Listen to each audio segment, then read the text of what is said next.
आज हम कक्षा 9 के प्रथम पाठ को पढ़ेंगे, हमारे आसपास के पदार्थ। सबसे पहले हमें ये समझने की ज़रूरत है कि पदार्थ किसे कहते हैं। संसार में जितनी भी चीज़ें हमें दिखाई देती हैं, जिनमें भार होता है और जो स्थान घेरती हैं, वह सभी पदार्थ हैं। जैसे कि रुई, लोहा, पीतल, चांदी, इस तरीके से सभी चीज़ें, जिन ईंटें, जिसको भी हम सोच सकते हैं, वो सभी पदार्थ कहलाती हैं। यानी कि जिसमें द्रव्यमान होता है और जो स्थान घेरते हैं। द्रव्यमान का मतलब उसके अंदर का भार, जो कि कभी भी नहीं बदलता। किसी भी चीज़ के अंदर एक भार होता है जो कि कभी नहीं बदलता, उसे क्या कहते हैं? द्रव्यमान, जिसको कि हम इकाई मानते हैं किलोग्राम में। वो द्रव्यमान होता है और जिसमें कभी भी वो स्थान घेरती हैं, वो उसे सबको हम कहते हैं पदार्थ। पदार्थ, जिसे हम द्रव्य भी बोलते हैं, वो छोटे छोटे कणों से मिलकर बना होता है। जो छोटे छोटे उसके कण होते हैं, वो आपस में इस तरीके से मिले होते हैं कि उस पदार्थ की रचना करते हैं। वास्तव में पदार्थ के अंदर बहुत सारे छोटे छोटे कण मिले होते हैं। अब हम कणों के गुणधर्म समझेंगे। कणों के बीच रिक्त स्थान होता है, यानी कि जो कण होते हैं वो आपस में जब जुड़े होते हैं तो उनके बीच में थोड़ी बहुत जगह रह जाती है, जिसे हम रिक्त स्थान कहते हैं। पदार्थ के कण निरंतर गतिशील होते हैं। पदार्थ, चाहे वो किसी भी तरीके का पदार्थ हो, उसके कण निरंतर गति करते रहते हैं। कुछ तेज गति करते हैं और कुछ मध्यम गति करते हैं, लेकिन सभी गतिशील होते हैं। तीसरा इसका गुणधर्म है कि पदार्थ के कण एक दूसरे को आकर्षित करते हैं। हमें ये मानना चाहिए कि जब पदार्थ एक दूसरे को आकर्षित करते हैं, तभी वो एक दूसरे से जुड़े रहते हैं। अब पदार्थ की अवस्थाएं आती हैं। पदार्थ 3 तरीके की अवस्था में प्रकृति में पाया जाता है। वो 3 हैं: ठोस, द्रव और गैस। जैसे हम पानी का उदाहरण ले सकते हैं। पानी ठोस अवस्था में भी रहता है, द्रव अवस्था में भी रहता है और गैसीय अवस्था में भी रहता है। और कुछ पदार्थ तो तीनों अवस्था में रहते हैं, लेकिन कुछ पदार्थ होते हैं जिनकी अपनी एक ही अवस्था होती है। जो तीनों अवस्थाएं होती हैं, उनके गुणधर्म के आधार पर जो कणों के गुणधर्म होते हैं वो थोड़े अलग होते हैं। जैसे कि ठोस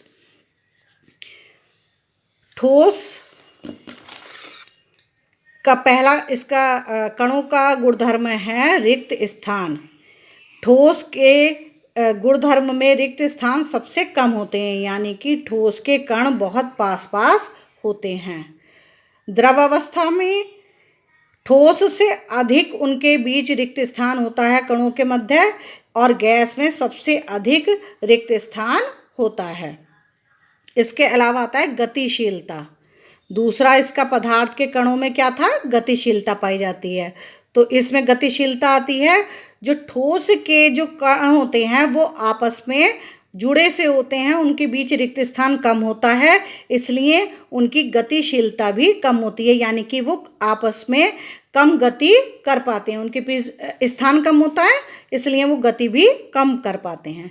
द्रव मध्यम स्थान पे होता है, यानी कि ठोस से ज़्यादा गति कर पाते हैं इसके कण द्रव के, लेकिन गैस से कम कर पाते हैं। गैस में, क्योंकि गैस के कण बहुत दूर दूर होते हैं, इसलिए उनकी गति भी बहुत अधिक होती है। ठोस, द्रव और गैस की तुलना में गैस में सबसे अधिक गति पाई जाती है गैस के कणों के बीच। अब आता है आकर्षण। ठोस में सबसे अधिक होता है, क्योंकि ठोस के कण बिल्कुल पास पास होते हैं, इसलिए ठोस के कणों के बीच में सबसे अधिक आकर्षण पाया जाता है। द्रव के कणों में मध्यम पाया जाता है, यानी कि ठोस से कम होता है, लेकिन गैस से अधिक आकर्षण पाया जाता है। और गैस के कण क्योंकि दूर दूर होते हैं, इसलिए वो उनमें आकर्षण भी कम पाया जाता है। इन सब में इसमें सबसे कम पाया जाता है आकर्षण। अब आता है कि पदार्थ तीन अवस्था में रहता है, कौन कौन से? ठोस, द्रव और गैस। लेकिन पदार्थ की अवस्था में परिवर्तन किया जा सकता है। इसका अर्थ ये है कि ठोस से द्रव बन सकता है और द्रव को गैस में परिवर्तित किया जा सकता है। इसी तरीके से गैस से द्रव बन सकता है और द्रव को ठोस में परिवर्तित किया जा सकता है। किसी चीज़ को, जैसे कि पानी है, वो अगर बर्फ़ के रूप में होती है तो ठोस होती है, लेकिन द्रव के रूप में, पानी के रूप में होती है, और जब भाप बन जाती है, उसको गर्म किया जाता है, भाप बन जाती है, तो वो गैस के रूप में परिवर्तित हो जाता है। इसी तरीके से अन्य पदार्थ भी रूप का परिवर्तन उसमें पाया जाता है। द्रव पदार्थ की अवस्था में परिवर्तन, पदार्थ को ठोस से द्रव व द्रव से गैस में परिवर्तित किया जा सकता है। और ये करा कैसे जा सकता है? दो तरीके से। पहला है तापमान में बदलाव करके और दूसरा है दाब में बदलाव करके। या तो ताप में बदलाव करके परिवर्तन किया जा सकता है या दाब में बदलाव करके अवस्था में परिवर्तन किया जा सकता है। ये किस तरीके से करेंगे?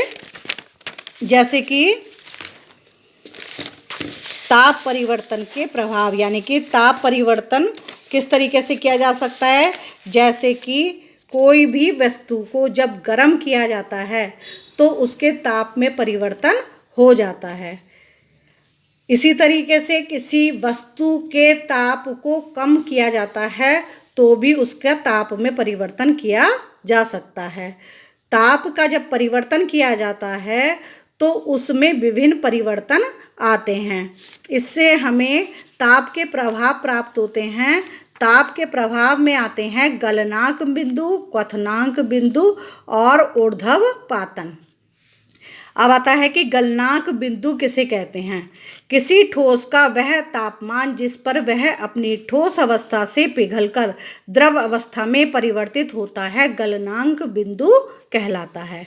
इसको हम इस तरीके से समझेंगे कि जैसे कि बर्फ़ है, वो ठोस अवस्था में होती है और जब उस पर तापमान दिया जाता है, उसे गर्म किया जाता है, तो वो जिस ताप पर पिघलकर द्रव अवस्था में परिवर्तित होता है, वो उसका गलनांक बिंदु कहलाता है।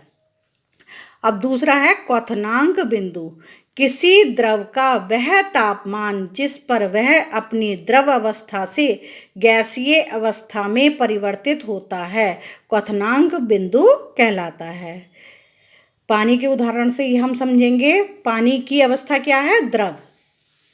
द्रव को जब तापमान दिया जाता है, यानी कि उसे गर्म किया जाता है, तो वो धीरे धीरे क्या होता है? उबलने लगता है और एक अवस्था ऐसी आती है कि वो गैसीय अवस्था में परिवर्तित होने लगता है। तो जिस बिंदु पर, वो तापमान के बिंदु पर वो गैसीय अवस्था में परिवर्तित होने लगता है, उसे उसका क्वथनांक बिंदु कहते हैं। अब आता है ऊर्ध्वपातन। ये एक अलग अवस्था है पदार्थ की। जब पदार्थ ठोस अवस्था से द्रव अवस्था में बदले बिना गैस अवस्था में परिवर्तित हो जाता है तो उसे ऊर्ध्वपातन कहते हैं।